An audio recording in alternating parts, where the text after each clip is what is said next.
ప్రభునందు మాకు అత్యంత ప్రియులైన దేవుని ప్రజలందరికీ ఈ ఉదయకాల సమయంలో హృదయపూర్వకంగా శుభాభివందనాలు ప్రకటిస్తున్నాను. మీరంతా బాగున్నారా? క్షేమంగా ఉన్నారు కదా? ప్రభు మీ జీవితాల్లో గొప్ప కార్యాలు జరిగించాలని అనుదినము మీకోసం ప్రత్యేకంగా ప్రార్థన చేస్తున్నాం. లేఖనాలు సెలవిస్తున్నాయి, దేవుని యందు భయభక్తులు కలిగి ఉండి ఆయన త్రోవల యందు నడుచు వారందరూ ధన్యులు అని. ఈ రోజుల్లో చాలామందికి దేవుడు అంటే భక్తి ఉన్నదేమో కానీ దేవుడు అంటే భయం లేదు. అందరూ బట్టి ఇష్టానుసారం జీవించే వాళ్ళు ఉన్నారు. ఎవరైతే దేవుని యందు భయభక్తులు కలిగి ఉంటారో వారు ధన్యులు.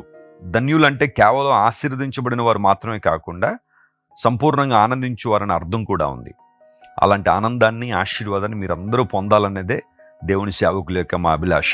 ప్రతిరోజు కూడా ఒక దివ్య వాగ్దానాన్ని బైబిల్లోంచి మనం ధ్యానం చేస్తున్నాం. అలా చేయడం వల్ల దేవుని వాక్యాన్ని మనం నేర్చుకుంటున్నాము. వాక్య ప్రకారం జీవించడానికి దేవుడు అవకాశాలు ఇస్తున్నాడు.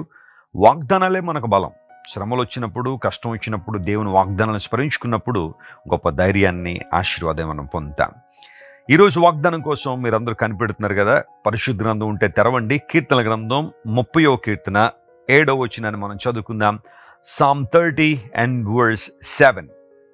యెహోవా దయగలిగి నీవే నా పర్వతమును స్థిరపరిచితివి, నీ ముఖమును నీవు దాచుకునినప్పుడు నేను కలత చెందితిని. దావీదు భక్తుల ద్వారా రాయబడిన ఈ కీర్తనలో చాలా శ్రేష్టమైన, ప్రాముఖ్యమైన అంశాలు దాగి ఉన్నాయి. యెహోవా నీవే దయగలిగి నా పర్వతమును స్థిరపరిచితివి. ఏ పర్వతాన్ని గురించి దైవజనుడు మాట్లాడుతున్నాడు?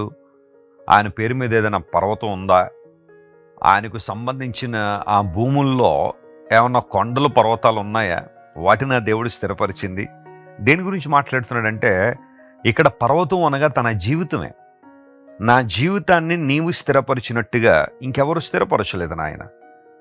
ఈరోజు నువ్వు ఆరాధించే దేవుడు ఎంత గొప్పవాడు అంటే, నీవు సన్నుతించే దేవుడు ఎంత ఉన్నతమైన వాడు అంటే, నువ్వు కీర్తించే దేవుడు ఎంత ప్రభావం కలిగిన వాడంటే, ఆయన నీ జీవితాన్ని స్థిరపరిచేవాడు.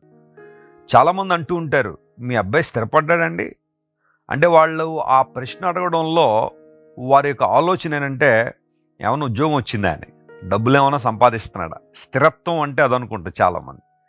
మీ వాడు ఏమన్నా స్థిరపడ్డాడండి, మీ అమ్మాయి ఏమన్నా స్థిరపడిందా, అమెరికాలో స్థిరపడిందా, ఇంగ్లాండ్లో స్థిరపడిందా, దుబాయ్లో స్థిరపడిందా అని చాలామంది అడుగుతూ ఉంటారు. అంటే అర్థం ఏంటంటే, కంఫర్టబుల్ లైఫ్, ఒక మంచి ఇన్కమ్, ఆ తర్వాత కుటుంబం, ఒక ఇల్లు, ఒక కారు, ఇవన్నీ ఉంటే బాగా స్థిరపడ్డాడండి అంటారు చాలామంది. కానీ దేవుని వాక్యం మాట్లాడుతున్న స్థిరత్వం ఏంటి అంటే, జీవితానికి సంబంధించిన స్థిరత్వం. చాలాసార్లు మనలో అస్థిరమైన ఆలోచనలు ఉంటాయి, అస్థిరమైన పనులు మనం చేస్తూ ఉంటాం, అస్థిరమైన తలంపులు మనలో ఉంటాయి, మన నిర్ణయాలు అస్థిరంగా ఉంటాయి. ఈరోజు ఒక మాట, రేపు ఒక మాట, ఈరోజు ఒక నిర్ణయం, రేపు ఒక నిర్ణయం లాగా చాలామంది, ఒక మాటలో చెప్పాలంటే వాళ్ళ జీవితంలో చంచలత్వం ఎక్కువ ఉంటుంది అన్నమాట. చంచలత్వమైన అనుభవాలు చాలా ఉంటాయి. కానీ భక్తుడు అంటున్నాడు, ప్రభువా నేను నీ దగ్గరికి వచ్చినప్పుడు, నిన్ను దేవునిగా గుర్తించినప్పుడు, నిన్ను నా రాజుగా స్వీకరించినప్పుడు నీవు చేసిన పని ఏంటంటే, నా మీద నువ్వు దయగలిగి నా పర్వతాన్ని స్థిరపరిచావు. అక్కడ దయ అన్న మాట రాయబడింది తెలుగులో, దాన్ని ఇంగ్లీష్లో ఫేవర్ అనే పదం రాశారు. హిబ్రూలో రాట్సన్ అనే పదం ఉంటుంది. దాని అర్థం ఏంటంటే డిలైట్ అండ్ ఫేవర్. దేవుడు మన యందు ఆనందించాడట, ఆయన మన యందు దయగలిగి ఉన్నాడు. బహుశా నిన్ను చూసి ఏ ఒక్కరు దయ కలిగి లేరేమో, అందరూ నీ పట్ల నిర్దయగానే ఉన్నారేమో, అందరూ నీ పట్ల కోపంగానే ఉన్నారేమో. కానీ నీ దేవుడు, నీ కోసం ప్రాణం పెట్టిన యేసుక్రీస్తు ప్రభువారు, మరణాన్ని జయించి తిరిగి లేచిన మృత్యుంజయుడు ఆ ప్రభు నీ పట్ల దయగలిగిన దేవుడు. ఆయన నీ గతం భయంకరమైందే కాదంటలేదు.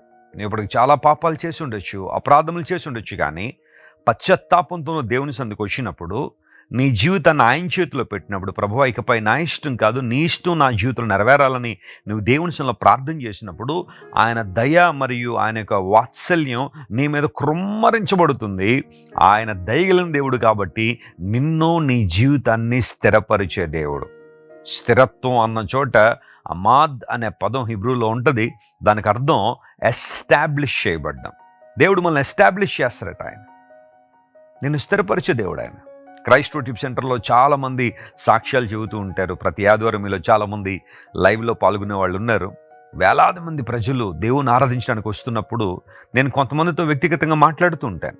దేవుడు ఎలాంటి మేళ్లు మీ జీవితంలో జరిగించారు, ప్రభువుకి మీ జీవితం అప్పగించిన తర్వాత ప్రభువు మీ పట్ల ఎలాంటి గొప్ప కార్యాలు జరిగించాడని అడుగుతూ ఉంటే చాలామంది చెప్పే సాక్ష్యం ఏంటో తెలుసా? అయ్యా, ఒకప్పుడు మా జీవితాల్లో అస్థిరమైన జీవితాలు, కుటుంబ జీవితంలో అస్థిరత్వం ఉండేది, కానీ ఈరోజు ప్రభు దగ్గరికి వచ్చిన తర్వాత దేవుడు స్థిరత్వాన్ని ఇచ్చాడు, మా జీవితాలను ఎస్టాబ్లిష్ చేశాడు. ఎంత గొప్ప దేవుడు ఆయన! నీ ముఖమును నువ్వు దాచుకొనినప్పుడు నేను కలత చెంది తినే. దేవుని ముఖం గనక మనకు కనబడకపోతే, ఆయన తన ముఖాన్ని గనక ప్రక్కకు తిప్పేసుకుంటే మానవునికి మిగిలేది కలవరమే, ఆందోళనే. కానీ దేవుడు తన ముఖ కాంతిని మన మీద ఉదయింపజేస్తున్నాడు కాబట్టే మనం కలత చెందడం లేదు. ఆమేన్. మనం భయపడడం లేదు, ఆందోళన మనం చెందడం లేదు. కష్టాలు రావచ్చు, ఉప్పెనలా కొన్నిసార్లు ప్రతికూలతలు రావచ్చు, వరదల వలె సమస్యలు మన మీదకు రావచ్చు, కానీ దేవుడు ముఖం మన వైపు త్రిప్పబడి ఉంది కాబట్టే కలవరం లేకుండా ధైర్యంగా ఉన్నాం. దేవుని కృపలో మనం వర్ధిల్లుతున్నాం. దావీదు భక్తుని జీవితంలో ఈ విషయం చాలాసార్లు రుజువుపరచబడింది. ఎంతోమంది శత్రువులు దావీదును చుట్టుముట్టి హతమార్చాలని ప్రయత్నం చేసినా నేను భయపడను అని ఎందుకన్నాడో తెలుసా? దావీదు దేవుని ముఖాన్ని చూసేవాడిగా ఉన్నాడు. ఈరోజు దేవుని బిడ్డ, దేవుడు నేను స్థిరపరచువాడాయన, ఆయన ఎస్టాబ్లిష్ చేసేవాడాయన, నీ మీద తన ఫేవర్ని, తన యొక్క దయను కృమ్మరించే దేవుడు ఆయన. ఆయన నిన్ను బలపరిచే దేవుడు కాబట్టి ఈ వాగ్దానాన్ని క్లెయిమ్ చేసుకుని ప్రభువును స్తుతించండి. గొప్ప కార్యాలు మీ జీవితంలో జరుగుతాయి. ప్రతిరోజు కూడా దేవుని మహింపరుస్తూ ఆయన ఘనపరుస్తూ జీవించండి. ప్రభువు మిమ్మల్ని, మీ కుటుంబాన్ని దీవించును గాక. చిన్న ప్రార్థన చేసుకుందాం. ప్రేమగల తండ్రి, మీరు దయగలిగిన దేవుడు గనుక నీకు వందనాలు. మా జీవితాలను స్థిరపరిచే దేవుడు గనుక నీకు వందనాలు. అవును ప్రభువా, నీలా మా జీవితాన్ని మరెవ్వరూ స్థిరపరచలేరు. నీ వాక్యము మా జీవితాలను కట్టేదిగా ఉంది కనుక నీకు వందనాలు ప్రభువా. మా ప్రియులు ఇంకెంతమంది అయితే భయంకరమైన పరిస్థితుల మధ్య ఉన్నారో, అస్థిరమైన అనుభవాల్లో ఉన్నారో, అస్థిరమైన అనుభవాల్లో ఉన్నారో, వారందరినీ మీరే ముట్టి తాకి నీ ఆత్మ ద్వారా ప్రభువా వారిని సంధించి స్థిరత్వంలో నడిపించమని కోరుతున్నాం. తద్వారా వారు నీ కృపలో వరదలడానికి సహాయం చేయండి. ఘనత మహిమ నీకే చెల్లిస్తూ ఈ వాగ్దాన సందేశం ద్వారా మా ప్రియులను బలపరచండి. అనారోగ్యంతో ఉన్న వారికి స్వస్థత ఇవ్వండి. ఆర్థికంగా ఎవరైతే ఇబ్బందులు ఎదుర్కొంటున్నారో, సమస్యలు ఎదుర్కొంటున్నారో ప్రభువా, వారందరి చేతులు మీరే బలపరిచి ఓ దేవా మేలులతో వారు నింపమని కోరుకుంటూ యేసుక్రీస్తు నామం పేరట అడిగి వేడుకొంచున్నాం తండ్రి. Amen, amen, amen. God bless you, dear friends. Have a wonderful and blessed day. Christ worship centre ఓ బలమైన సంఘ ఉద్యమం. కొన్ని సంవత్సరాల క్రితం కేవలం ఇద్దరితో ప్రారంభించబడిన పరిచర్య నేడు ప్రపంచవ్యాప్తంగా లక్షలాది మందిని ప్రభావితం చేయుచున్నది.